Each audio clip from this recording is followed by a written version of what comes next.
fabled heat, where magic meets desire.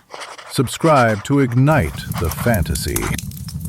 The morning mist clung to the training yard, a damp, cool embrace that felt almost possessive.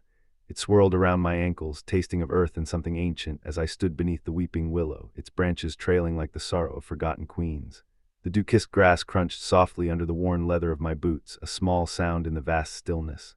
I'd been coming here for 3 mornings now, seeking the solace of observation, the quiet thrill of watching him. Kale moved like a storm-given flesh, a controlled chaos of rolling muscle and lethal grace. His broadsword wasn't merely cutting through the fog, it was asterisk sculpting it, each arc a deliberate stroke that seemed to cleave the very dawn in two. Sunlight, fractured by the mist, caught on the polished steel, sending fleeting glints across the yard. I traced the line of his jaw, the set of his shoulders, the way his dark hair clung to his damp brow. It wasn't simply admiration, though there was that, a dangerous pull that tightened in my chest. It was assessment. I needed to understand him, to unravel the layers of command and control that seemed to radiate from his very being.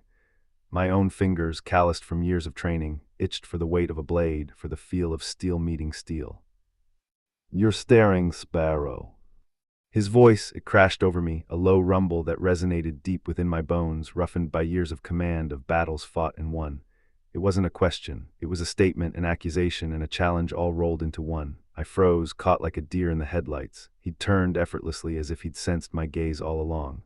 Sweat glistened on the corded expanse of his chest, tracing the lines of muscle beneath his tunic. His amber eyes, flecked with gold, were sharp enough to flay me open, to see straight through the carefully constructed mask I wore.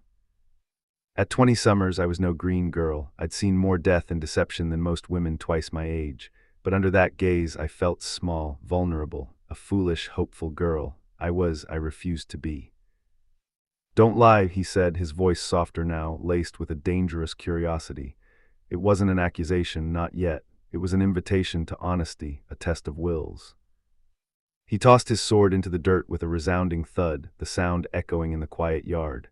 Then he bent and grabbed 2 fallen branches, stripped of their leaves, their wood smooth and worn. He tossed one to me, the gesture surprisingly gentle. "Show me what you've learned, little spy."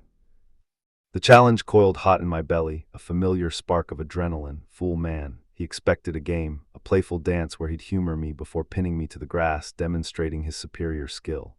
He didn't know the years of relentless training etched into my muscle memory, the countless hours spent honing my reflexes. He didn't know that my mother's ghost still whispered parries into my ear at night, guiding my movements, urging me onward. He didn't know the darkness I carried within me. Our sticks clashed, the sound a sharp crack in the stillness, and then I moved. The world narrowed, the mist fading into a blurry periphery. It was no longer about observation, about assessment. It was about instinct, about rhythm, strike and yield, parry and thrust. My body sang with the joy of unleashed skill, a primal satisfaction that had been dormant for too long. I feinted left, drawing his attention, then swept low, aiming for his legs. He anticipated the move, blocking with surprising speed. But I was faster. I pressed my advantage, a whirlwind of motion, and thwack.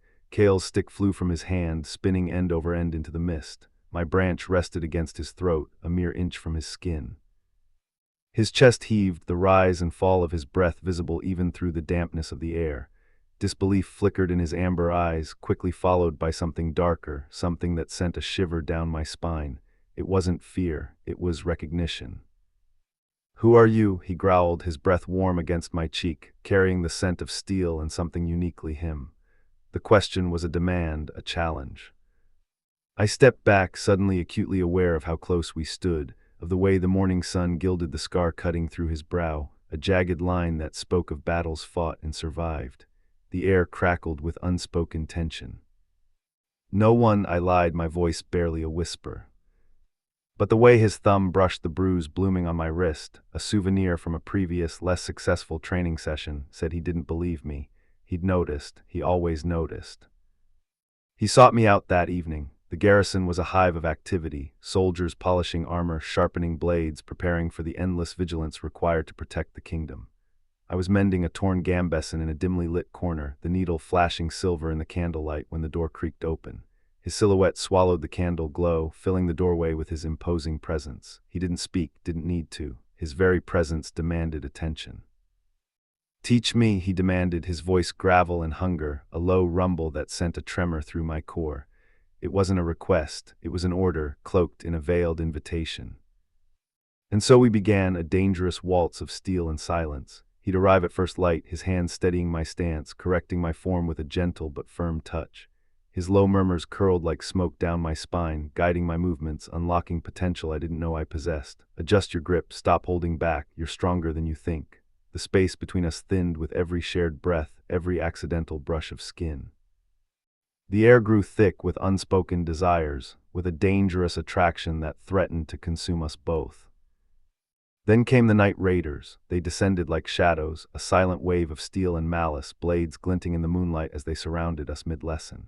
Kale roared, a primal sound of fury and protection, but I was already moving. Years of training, of living in the shadows, had honed my instincts to a razor's edge. My hidden daggers, concealed beneath my sleeves, found throats as easily as stitches found fabric. I moved with a deadly grace, a whirlwind of lethal precision. When the last attacker fell, their bodies sprawled across the training yard like broken dolls. Kale stared at me, bloodied, brilliant, and betrayed. "You're her," he breathed, the words barely audible, a horrified whisper. The Viper of Vailner, the name I'd buried, the identity I'd spent years trying to escape, coiled between us, venomous and alive. It was a legend, a cautionary tale whispered in hushed tones, a ruthless assassin who had vanished without a trace. He cornered me in the armory, his body caging mine against the cold stone, the scent of blood and steel filling my nostrils. The metal racks loomed around us, casting long, distorted shadows. "Were you ever going to tell me?" His voice was raw, laced with pain and disbelief. "Would you have let me stay if I had?" My voice trembled, betraying the fear that threatened to overwhelm me. The Viper was a myth, a killer, a monster. But under his gaze I felt seen, truly sane for the first time in years. His hand cupped my jaw, calloused and tender, his thumb tracing the line of my cheekbone.